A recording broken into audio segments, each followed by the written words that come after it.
contract administrator, also within our unit as well. And our colleague Tammy Novatin is also within our unit, but she's on vacation this week. But between myself, Bill, Lauren, and Tammy, the four of us can help. You'll be interacting with us if you do decide to apply for the grant opportunity. And for those that are awarded the contracts, we handle the notice of grant opportunity and review of the applications through including the contracts as well. Also on the call is our chief over the employer engagement unit is Dawn Lynch. So her unit helps engage employers with registered apprenticeship and also individuals, training providers that are interested in registered apprenticeship. And also John Basica, he's the chief over the policy and evaluation unit within our New Jersey Officer Apprenticeship, and helps handle any policy issues regarding apprenticeship and evaluation of overall evaluation of programs that we fund through our office.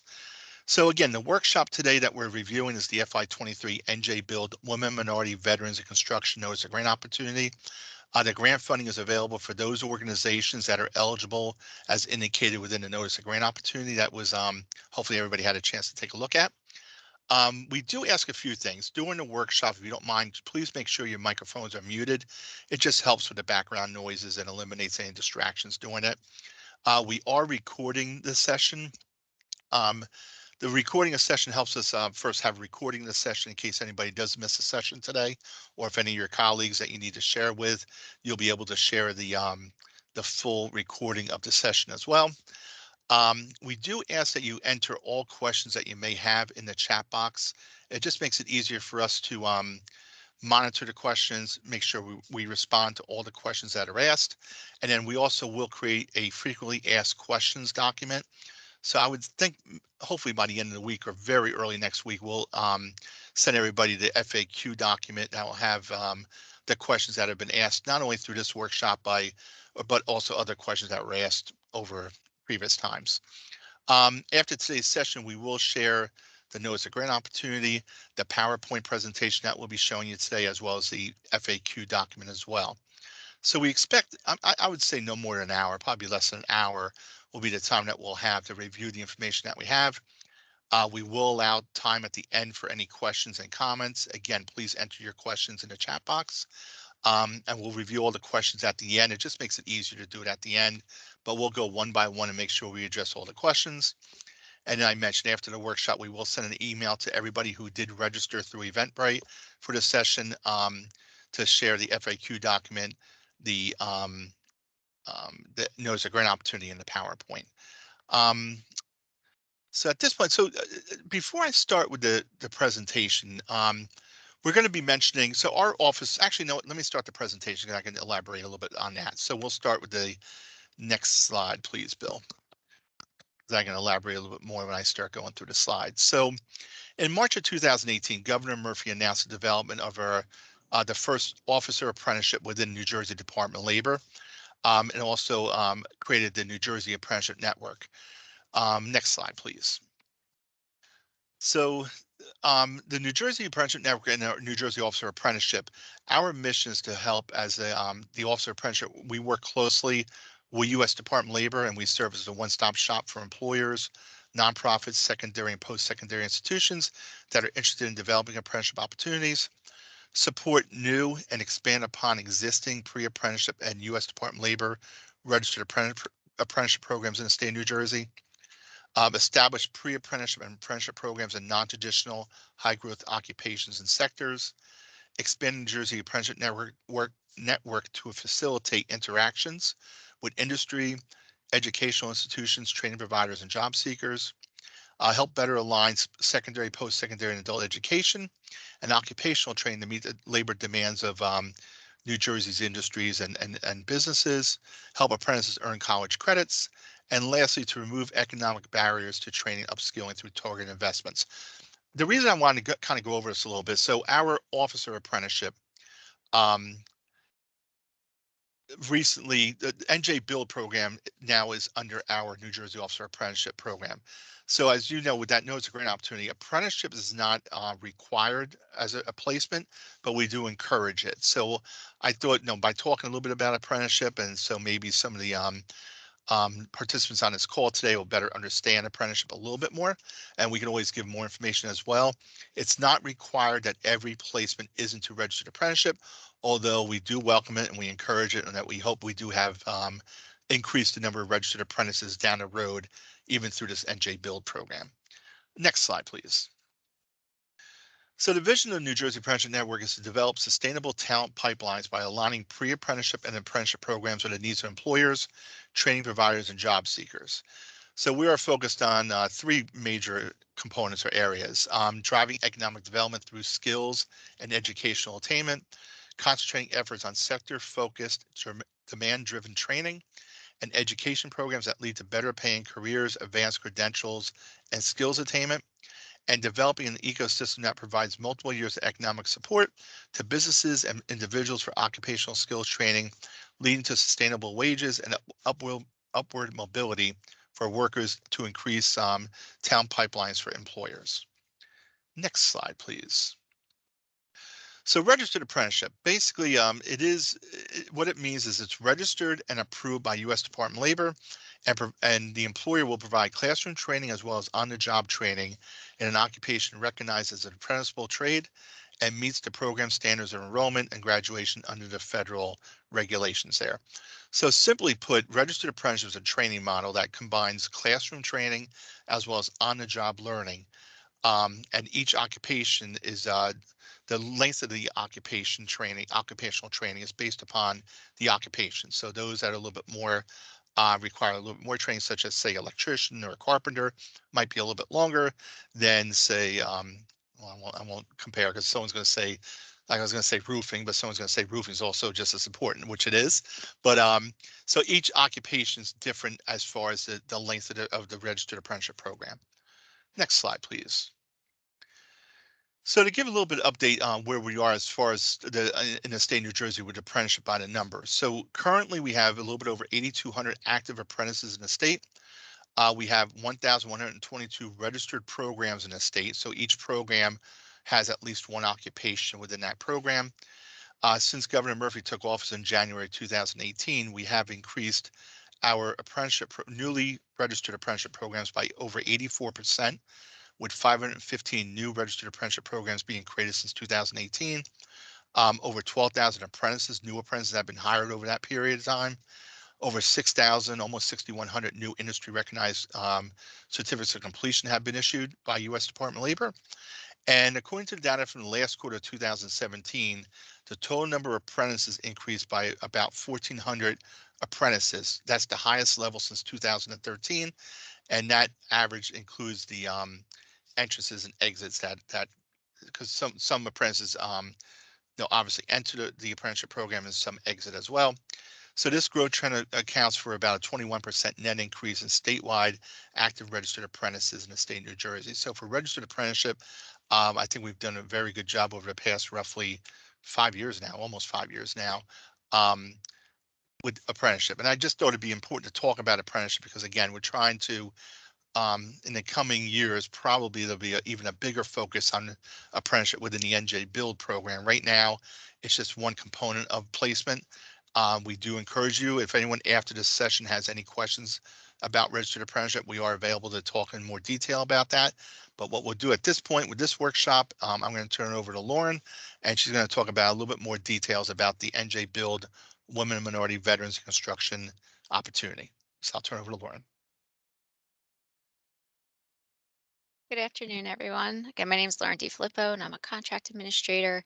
And I'm going to go through a variety of slides. So I don't know if Jim mentioned, but if you have any questions, just please put them in the chat box, and we will get to them at the end. So what is NJ Build? NJ Build stands for New Jersey Builders Utilization Initiative for Labor Diversity. Funding for NJ Builds provided through the Annual Appropriations Acts and PL 2009C335. NJ Build is designed to provide training opportunities for minorities and women in construction trades and construction-related trades so that minorities and women, in this case veterans, can realize equal employment opportunity in public contracting. and all state agencies are required to pay 1/2 of 1% of the total cost of construction contracts that are equal to or greater than $1 million to the NJ Build Fund immediately upon award of the contract.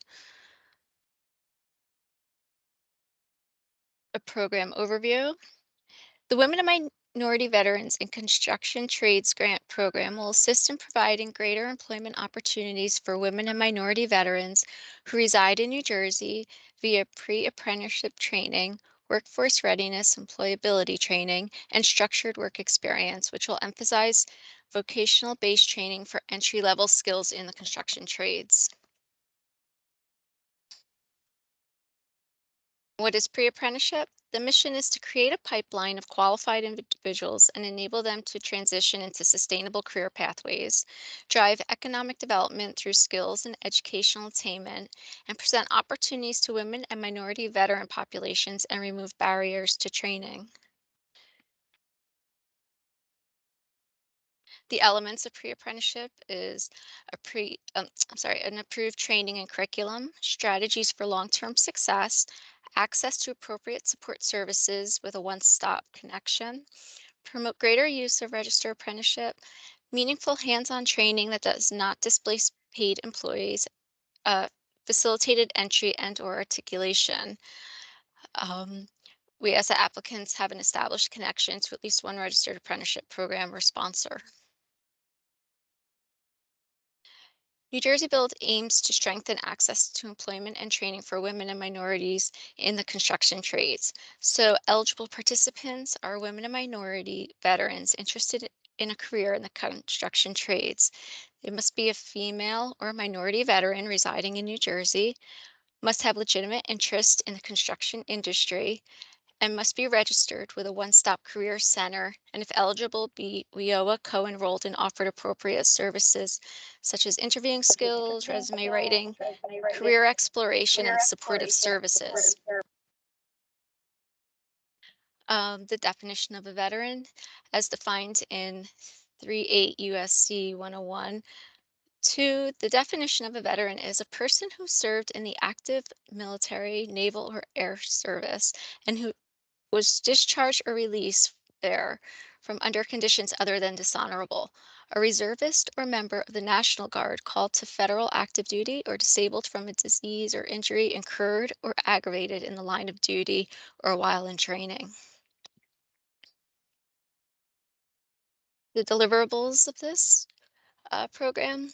The following objectives have been established to achieve the goals of increasing opportunities for the employment of women and minority veterans in the construction industry and to address the building and construction industry's need for better prepared apprentices and journey persons.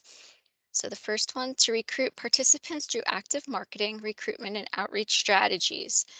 2, to provide job coaching and employment preparation to women and minority veterans.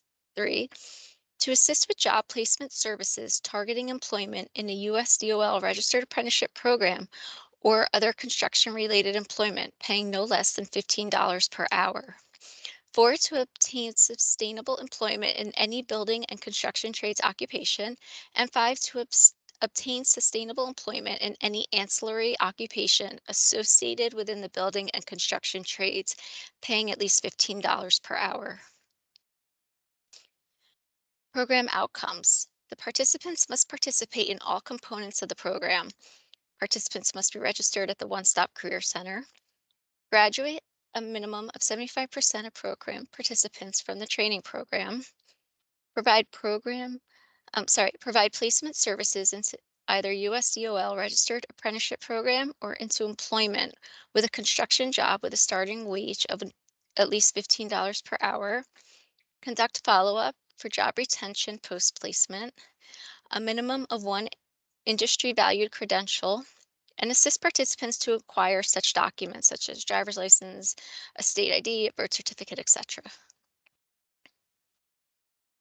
Case management, support services, and job coaching. Applicants are required to provide the following services: assessment of program participants to determine if additional supportive services are needed, provide ongoing case management services during the training program and after job placement. There's a minimum of a 60-day retention period.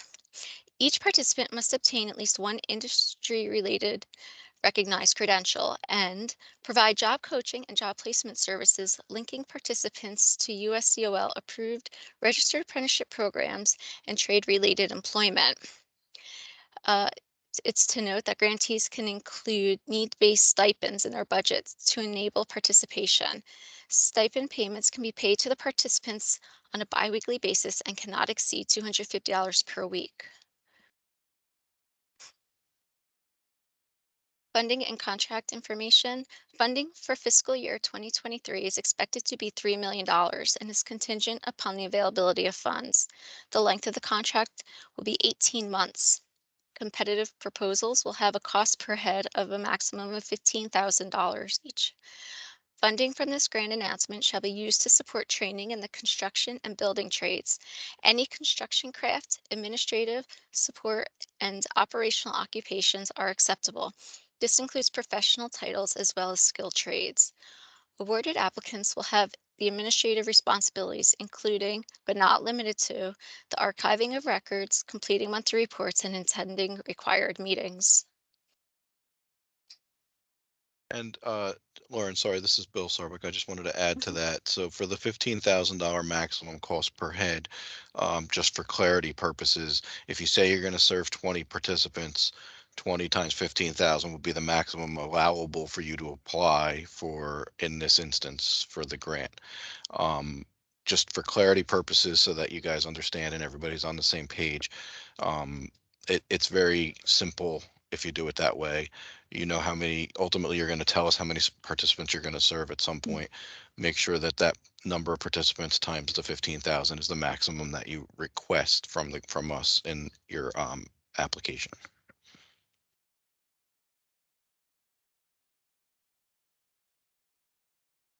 Okay, the application process. Your proposal components, and these are the required documents. All this information must be submitted in the IGX system. I'm going to state them, but we will go in depth in the next few slides. You have an activity plan, letters of commitment from partners, a statement of need, organizational commitment and capacity, training curriculum and schedule, program sustainability plan, tax clearance certificate, a post-performance narrative, and budget summary and details. The first step, though, if you're going to consider applying, is to ensure that you're an eligible entity to apply. And you can find that on page 3 of the NGO. The authorized official registers in SAGE or IGX. Information on that's on page 5. NJDOL approves the authorized official in SAGE or IGX and provides access to the application. Your authorized official submits the letter of intent. There's a information on page 6 and a template on page 11. You obtain your tax clearance certificate from the New Jersey Division of Taxation, and you also register with New Jersey Department of Treasury or NJ START. So the proposal, the activity plan. The activity plan proposals to include specific objectives and your training plan, your timeline from recruitment to job placement and enrollment in the registered apprenticeship, your detailed outreach and recruitment plans, and your post-placement follow-up. Your statement of need. You need to specify the construction needs in your region, demonstrate the need for placement and services for women and minority veteran populations, and the projected number of apprenticeship opportunities. Your organizational commitment and capacity describes the commitment to addressing the needs identified. You want to provide the organization support for implementing the project and provide experience that will lead to the success of the project. Your program sustainability plan is to describe your strategy for long-term success absent of this grant funding. Your training curriculum and schedule. Your curriculum should be outlining the training components, including associated hours for completion of each component. Must be focused on basic skills instruction, workforce readiness instruction, and occupation-specific construction trades training, as well as provide recruitment strategies, and also your attendance policy. Your past performance narrative. That's only required if you received prior state funding or a similar program. You want to describe your performance, including outcomes, effectiveness, and success in meeting the goals and objectives of that grant. The evaluation criteria. All applications are considered new applications and will be evaluated based on quality, comprehensiveness, completeness, accuracy, and appropriateness to the NGO. This is a competitive process and applications are reviewed by a selection committee using a pre-established set of requirements. And that concludes the proposal. So now I'll turn it over to Bill in reference to the IGX. Great, thank you, Lauren. Mhm. So first things first, some of you may have used or are currently using Sage when it comes to grant opportunities, either with the Department of Labor or with other state government agencies within the state of New Jersey. The Department of Labor is moving over to a new database called IGX. It is the same company, it is just a newer database. Most of what you did in Sage will be very similar. It'll just look a little bit differently if you've used Sage before, especially for our applications. But what we will have to do initially is to make sure that you're registered in IGX. If you were registered in Sage, most likely your registration did pull over into our IGX database. There are certain instances though where somebody might not have pulled over. Those instances usually include your registration being fairly new, because we did pull the names over months in the past. So when you submit your letter of intent to apply for this grant, what we will do at that time is, if you know you are an organization that has not been registered in Sage or IGX in the past, you'll follow the instructions I'm going to go through right now with you. If for some reason you feel that your organization should already be registered in IGX, because your organization and yourself were registered in Sage previously, note that in the email that you send to us when you send your letter of intent. We'll check and make sure, and if there is any reason that we need you to go in and re-register yourself in IGX, then we'll notify you and let you know at that time. But for the purposes of this meeting, we want to go through the process for a new user in order to be able to, so that they'll know how to register if any of you haven't applied or utilized Sage in the past. So for the IGX registration, you'll see at the top in the left the URL. So that's the URL in order to get to the IGX database. Make sure when you're applying or when you're filling anything out, for anybody who's used Sage in the past, that you're going to this web address, not to the old NJ Sage web address. So the first thing you'll do as a new user is you'll click on the new user button at the bottom, and you'll complete the new user registration form, which you see on the right. At the bottom where you see it circled, you're going to want to enter in there women and minority veterans in construction, so that it's easy for us to find your name and information within our database, because we have a lot of people that register on a daily basis for all of our different grant opportunities. When you're finished with completing all the information on the new user registration, you'll click register, and that will either that'll submit everything to us, or it'll tell you something if there is something, if you maybe already have been registered or already are registered.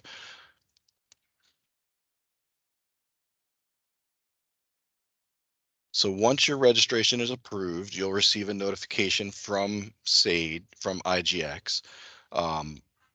Once your registration is approved, you can go back to the same web address that you went to in order to register yourself as a new user and log in with the username and password that you've created, whether you've used it in the past and in regular Sage, or if you created a new one here in IGX. Once you've entered your information, you'll click login. And that'll bring you to our dashboard page. Your dashboard page was in the old database as well, and it's in the IGX. You'll see your My Tasks section, but in order for you to find your application that you're looking to, this women and minority veterans application, you're going to want to click on the under My Opportunities filter, and that'll open up options for searching for the women and minorities veterans. That brings this page up. Once you click on filter, you'll choose New Jersey Department of Labor as the provider. It should already be entered in that box, but if not, make sure you choose it. And then under name, you can just type in women and hit search. Once you do that, it'll pull up the opportunity below, and you can click on the women and minority veterans the blue wording, women and minority veterans, and which is a hyperlink that'll bring you into the application itself. Once you click that, you're going to get basically what we call an I agree page. It's where you are notified of the information about the opportunity, and you will decide for your organization if you agree to apply for this grant. Obviously, if at that time you've decided, no, you know what, I'm really not interested in this opportunity, you would hit decline. If you are still interested in applying, you click agree, and it will create the application for you to start filling it out. Once it creates the application, it's going to bring you into your actual document. This is what the document will look like. When you get there, you'll land on this document landing page, which is just basic information about your organization. On the left-hand side, you're going to see all the application pages that need to be completed.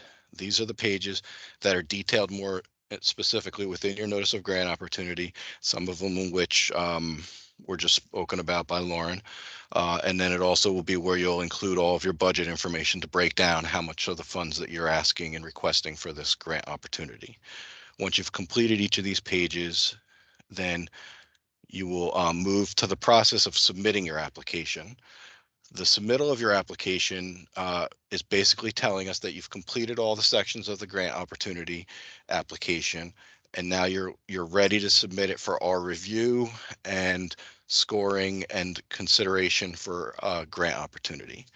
When you click on the application submitted, it'll bring up this once again more of like a I agree kind of thing. I'm agreeing that everything in here is, to the best of my knowledge, completed and accurate. You'll click OK. If you wanted to enter any notes, you could enter notes, but they're not necessary and not mandatory. In some cases, a document validation page will appear. A lot of times that's just making you go back to pages and resave them if you've made changes to other pages that are connected to those pages. Also, sometimes it'll make you go back if there are errors on those pages and you need to fix those errors before you submit. It's suggested to you that although your applications aren't due until October 28th, that you try and get your applications completed and submitted much earlier than that, so that if you run into any issues when you go through this application submitted process, you'll have time in order to get those issues fixed. Just for clarity purposes, I know this is a lot of information and it's in some cases very new to you. Don't worry, when your organization is given access to the application, we'll also send to you an IGX user guide, which will walk you through step by step the process of completing each page. So don't get too worried about what it is that I'm showing you now. And on this PowerPoint, you'll have plenty of additional information provided to you if you do decide to apply for the grant and we give you access to the application. As I alluded to a few seconds ago, here's some important dates for you. So your letter of intent, which is what you utilize in order for us to know that you're interested in applying and therefore give you access to the application in IGX, is due by noon, October 21st. The application due date is by noon on October 28th. Final decisions on awards will be communicated to the applicant no later than 45 days following our panel review, which usually happens somewhere within 2 weeks of the due date. And here's some contact information for the for our director, Nicholas Toth, Jim Manning, who started out this meeting and is our chief of our contract and programs area, Dawn Lynch, who's the chief over our employer engagement, who's also with us here today, and John Pasica, who's the chief over our policy and evaluation unit. Please feel free, if you have any questions or you needed to reach out to them, you can reach out to them. At the bottom, you'll also see an email address for our apprenticeship unit, which goes to all of us within the unit. As Jim mentioned, it's Jim as the chief, myself as the supervisor, and then Lauren and Tammy, who are our program specialists, and they oversee the programs. NJ Build specifically being overseen currently by Lauren DiFilippo. So if you had any general inquiries or questions, please feel free to reach out to that apprenticeship unit at dol.nj.gov email address at the bottom. And finally, we want to open it up for questions. So I know we had some in the chat, so we can start going through those, and then we'll conclude our meeting once we've completed that. You want me And to read them? actually, Lauren, before we go into the questions, just a real quick, I just want to, sometimes I just want to make sure everyone's clear. So this specific grant opportunity is very specific to serving, and I just want to make sure we emphasize it, women and minority veterans, and they must be placed into the construction trades. Within the notice of grant opportunity, we did also extend it a little bit into ancillary occupations within construction trades as well. So typically we think about those men and women that typically, that say carpenter, roofer, something like that. But there's other professional trades within the building trades, such as, surveyor or such as a project manager. It could also possibly be some of the occupations within the administrative side of construction projects. So we're trying to widen the scope as far as the occupations, but it has to be within the construction trades industry. And I just want to make sure everyone knows that that is 100% women and minority veterans to be placed into construction trades. So there's no other populations that can be served with NJ Build money for this particular grant opportunity. Um, so I just want to make sure of that. And then the purpose is to help. And when we use the word pre-apprenticeship, that's the same as pre-employment training. When we use the word, registered apprenticeship or registered apprenticeship placement, that's the same as employment trace placement. So there's no requirement in the NGO for strictly registered apprenticeship employment placement, but we do encourage that to the best extent that you can. But again, when we talk about employment placement, that's the same as registered apprenticeship placement. Pre-employment training is the same as pre-apprenticeship training. So this program is really trying to help build the skills of those women and minority veterans to help provide training to them. And your proposal would outline what that training is, how many weeks it is, how many hours a week it is, what's going to be contained within that training. And then once that training program is complete, um, your application, actually at least 75% have to complete the training and then be placed into, again, employment within the construction trades. So just want to be clear about that. And we'll go into the questions. If there's any other questions, please add them in the chat box. If somebody's on the phone or somebody wants to elaborate or talk, we'll open it up for any questions verbally as well. So maybe I'll just scroll to the first question and just kind of start from there. So Lauren can keep me honest and make sure I don't miss anything. So the first question, I believe, is please elaborate on must be registered with a one stop. Do they have to be unemployed? So to answer the end of your question first, no, they do not have to be unemployed individuals. We do encourage to serve unemployed individuals to help get them employed into employment, but they do not have to be unemployed. And the second part, we do encourage, well, we do require registration with the one stop. On page 5 of the grant opportunity is a link to the job source link. So we're asking those grantees that are funded to have each participant register in that job source link that's on page 5. That will register that registration, that link will register them with the one stop. So that would mean that they'll be those participants will be eligible for any services that the one stop provides. We do ask now, some grantees in the past have partnered with one stop. They may have a one stop counselor come to their session and meet with the with your participants. So however you want to do that, but at a minimum, they need to be registered. And I would suggest using that link on page 5 of the NGO to have them registered that way. That's probably the easiest way to do it. Next question. Can you tell me how many union apprenticeship programs were awarded this grant versus private vocational? I would just suggest that you send me an email after. That's not really pertaining to this NGO today. I just want to stay focused on this NGO so everybody on this call knows how to apply for this grant. But if you can send me an email with that question, I can provide that to you. Off the top of my head, I can tell you the veterans one was, it was 3 grantees. One is connected to unions and the other 2 were, I believe, not union funded. But it'll be better for you to send me an email so I can give you the right accurate information. Next question, is there a maximum grant amount, a maximum award amount?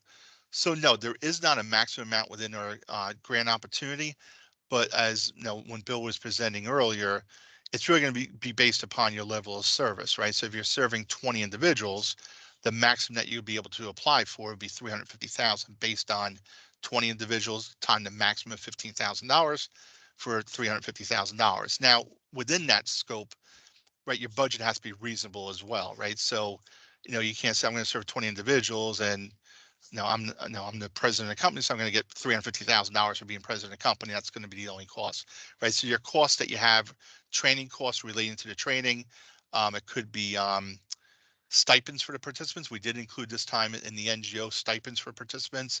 We did, you can include any educational materials for those participants program as well. So, so there's not a maximum amount, but I would just say be reasonable with your request and be reasonable um, with your ask, right? And don't forget, it's a competitive grant opportunity as well. So your application is going to be scored against other applications that come in as well. So we score it, and within the NGO, we have the page that talks about the scoring criteria. So we do evaluate each application that comes in, and based on those that are of the highest quality and most reasonable in scope, will be the ones that will be funded through this grant opportunity. On just to add to that, Jim, if I can, Sure, thank there you, is Bill. a $3 million award That's true. amount. So technically, the maximum award amount would be $3 million. That if we gave the whole grant out to one organization, that obviously would require an organization that can serve a huge number of participants at $15,000 per participant. But ultimately, that would be the quick and easy answer of the total amount would be 3 million. Thank you, Bill. It's funny. I meant to start off with that, by the way. I was saying the maximum amount is $3 million because that's the amount of the NGO. But thank you. Thank you for clarifying that. Next question. If this is based upon 0.5%, there should never be a shortage of funding. Can you provide us with projects in New Jersey to ensure that funding is solvent? The only thing I can tell you, again, specific questions to the NGO, but I'll kind of answer this a little bit. So the NJ build pot of money, the funding does come from 0.5% of all construction projects done by state agencies that are over $1 million. So as of our fiscal year started July 1st. So we do have some, again, for this opportunity, $3 million. We will be releasing the Women and Minorities in Construction, not focused on veterans, but women and minorities in construction NJ Build opportunity probably in the middle of November. That's expected to be released. We do have a rough number right now, but until that's approved, I really can't say what it's going to be. But it's probably going to be more than the $3 million that we're funding on this one. So there is funding available. That's why we're starting off the fiscal year right now with this first NGO. We'll have another NGO going out in the middle of November. And then after that NGO, we'll regroup. And if our finance department says we have funding available, the department will consider maybe another NGO in the future as well. So it's definitely solvent as far as the fund. But again, through our Department of Treasury and our Department of Finance here in Labor, they kind of dictate what we're able to award or at least offer as far as grant opportunities. And the fund does get does increase as more and more of those $1 million contracts get signed. So yes, the fund is solvent. It isn't something that we're concerned about the funding being available, but what should be concentrated more heavily on by all of you as applicants would be making sure you put together solid applications that are going to meet the needs of the fund, because ultimately that's going to be what's considered for opportunities for this grant. So if your application is good, your application is meeting the requirements of the grant and meeting the needs of women, minority, veterans, specifically in the construction trades for this grant, that will be where your concentration should be. Ultimately, the funding is always going to be available in some capacity. It's just at what levels will we have them available? As Jim said, this time around, 3 million for this grant's actually much more than we've put out there on the street for women and minority veterans in the past. So you can see the solvency of the funding just by looking at the past grant opportunities for women and minority veterans. And then, as Jim said, we'll have the women and minority construction grant available shortly, late in the next month or so, as well. So. Thank you, Bill. Next question. Can you project how many people we will be servicing, being that you said not completely sure how many people at this point you will actually service? So if you just take the $3 million that's available divided by the maximum of $15,000 a head, that's going to be 200 individuals. But again, we may have applications come in at a much lower cost per head. So I would say at a minimum, we should be able to serve at least 200 individuals if all the funding is awarded. And I hope that answers that question. Yeah, Now and the to next, add to that, it could also be, something that you really want to take into consideration with your application. Just because we have a maximum of $15,000 per head doesn't mean that everybody's going to need that $15,000 per head. And as a panel reviewer, you may be looking at it and saying, oh, well, you can do this for $15,000 a head, but so and so over here is doing it for $10,000 a head. What's the difference there? These are things to always keep in mind when you're filling out your applications, because you don't want to necessarily short yourself from being considered based on the fact that the NGO allows for it. You always want to look at it from the what can you do with the funds that are available, and how can you meet the needs of the population. So just an additional thought. Sorry, Jim. yep, no, no problem. I'm not sure if I understand this totally, but can a veteran-owned company subcontract with another company to supply services for this grant? So the lead agent, an organization would apply for this grant, right? So that organization would be responsible for the administration of the grant, and your budget would outline what costs you have. So if there's costs within there that you can, there's no requirement for the company to be veteran owned. Um, and it'll be up to you within your budget to identify whatever costs you have for your application and identifying that. I hope I answered that question. I'm not sure if there's anything else we can go back to that, or you can raise your hand and we can make sure we recognize you. Next question, is solar panel installer an occupation in demand, or is it considered roofing trades? That is a in-demand occupation. What we'll do in the frequently asked questions, we'll include a link that has a link to the New Jersey Department of Labor website for in-demand occupations. But I want to be clear too, it doesn't have to be in-demand occupations, as long as construction related occupations. That's all. But we'll include that link to the in-demand occupations in case a grantee or applicant would like to view that. But there is a link on New Jersey Department of Labor website that will include. Um, who serves on a panel reviewer? They must be a veteran. Well, they don't have to be a veteran, and New Jersey Department of Labor will determine who that will be. At this time, we don't have the panel review team determined, but we don't make that public anyway. So there's usually uh, there could be 4 members, 5 members on that panel, and that panel would review the applications, and it's only a recommendation that's provided to our director, and then that moves up the chain to for the final recommendation. Ultimately, our commissioner is the one who awards contracts for the department, but we do make recommendations to him based on the panel and based on the applications that are received. The same next question, the same 75% that complete also need to be placed into employment. Boy, off the top of my head, is that right, Lauren? I know 75% have to complete the training. So does that entire 75% need to be placed? Um, I had the NGO I here and pulled I up the just want to see. NGOs. Jim, this is Chris. I asked the question and yeah, it doesn't specify. That's why I was asking. Complete, I thought they did, but I just want to see what the NGO says.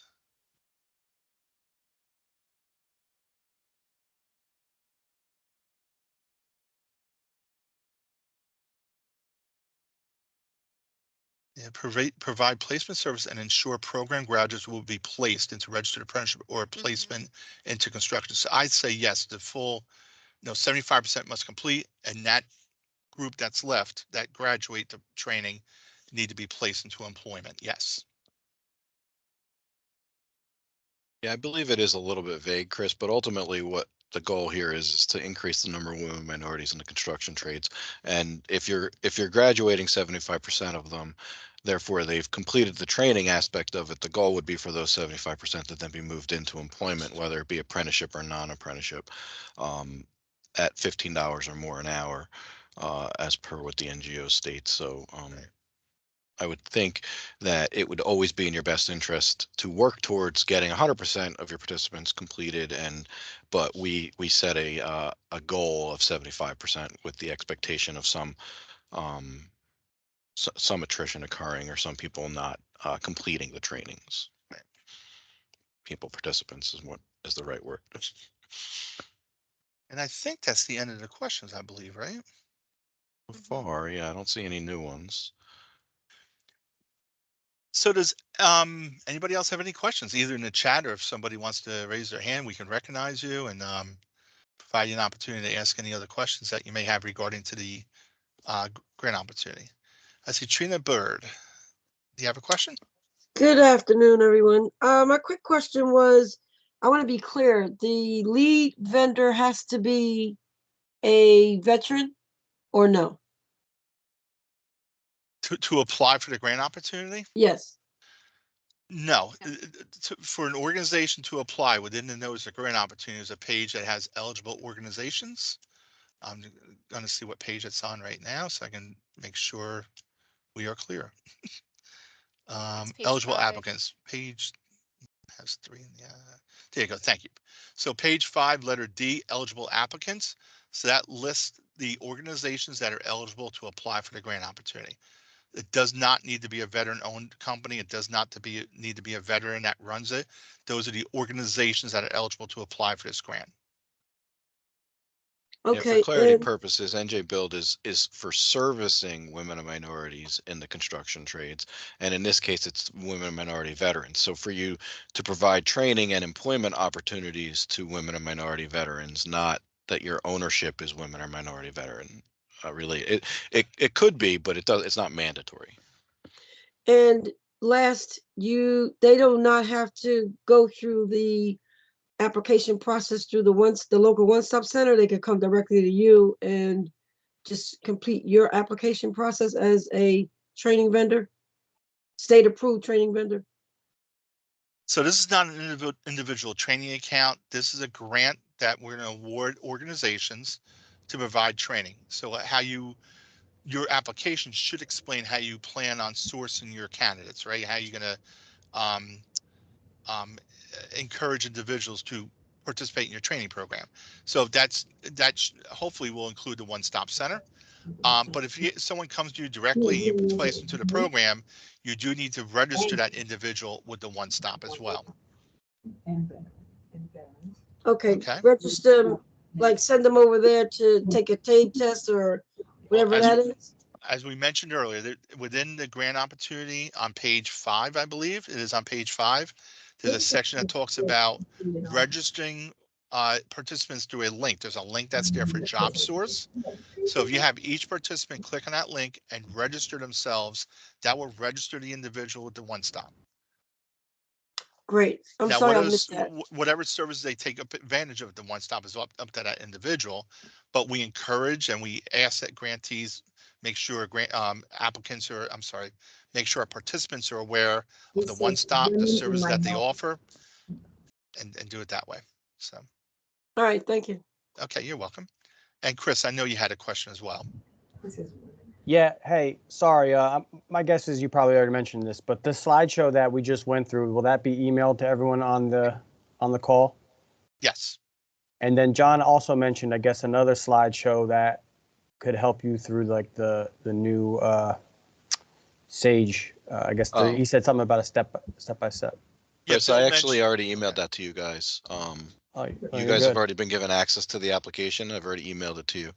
To you and Bill Mullen.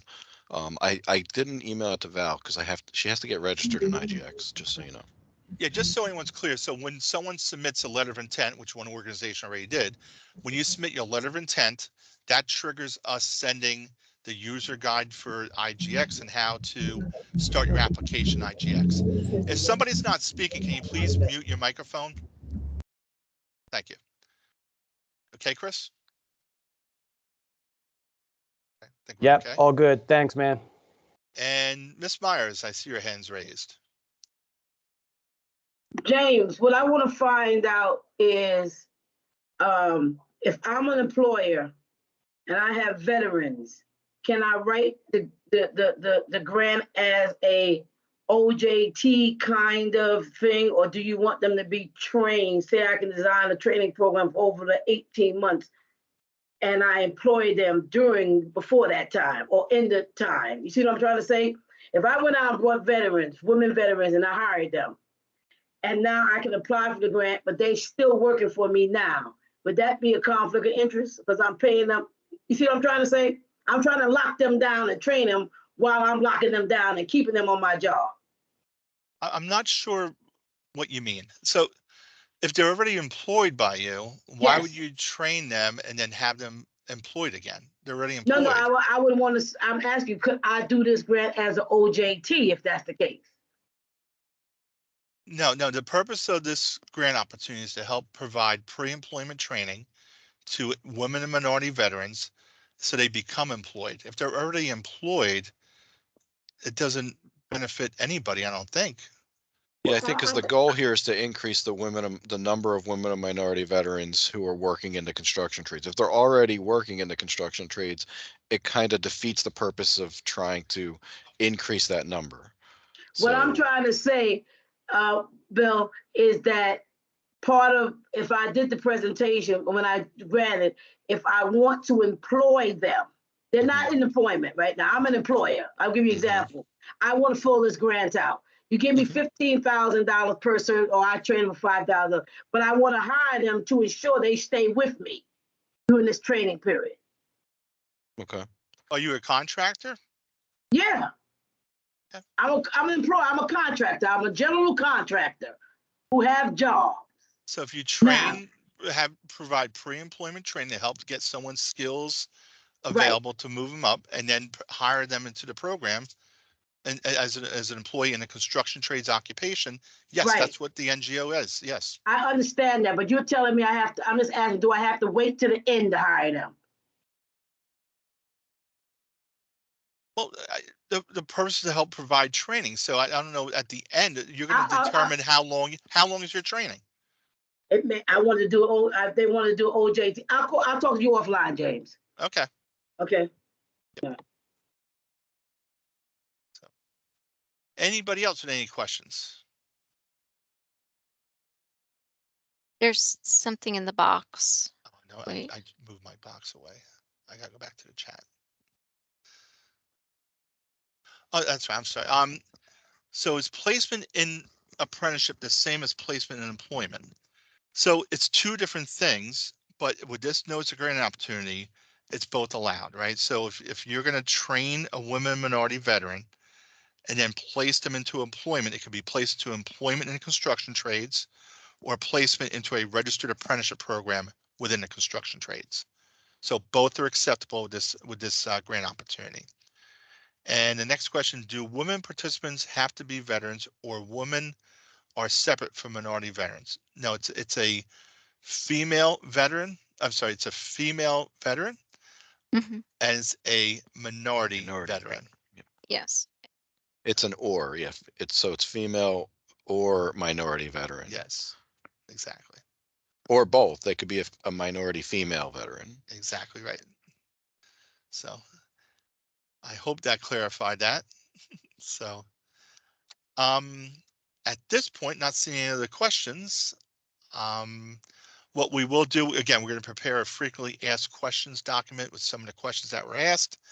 We'll send the PowerPoint to everybody, and the frequently asked questions document will have a link to this recording in case you want to view the recording again, because this is very entertaining stuff right here. So I'm probably going to go home tonight and watch this again. Not like kidding, but I mean, in case you want to share it with a colleague or somebody else, we do have it recorded. And then if after today you have any other questions, feel free to reach out to myself, Bill, or Lauren. We can help you out with any other guidance or questions you may have. So we do appreciate your interest, and we hope that make sure you comply with the requirements of the letter of intent. I would suggest too, with the letter of intent, to submit that as soon as you can. I wouldn't wait to the 21st, because this way we'll grant you access to the application as soon as we receive that LOI. And then before 12 noon on October 28th is the deadline for the applications in the IGX system. So thanks a lot for joining us, and appreciate Thank you, everyone's James. interest. Thank you. Have Thank a you. great day. Okay. Bye. Okay. Bill and Lauren, Bye-bye. you want to stay on?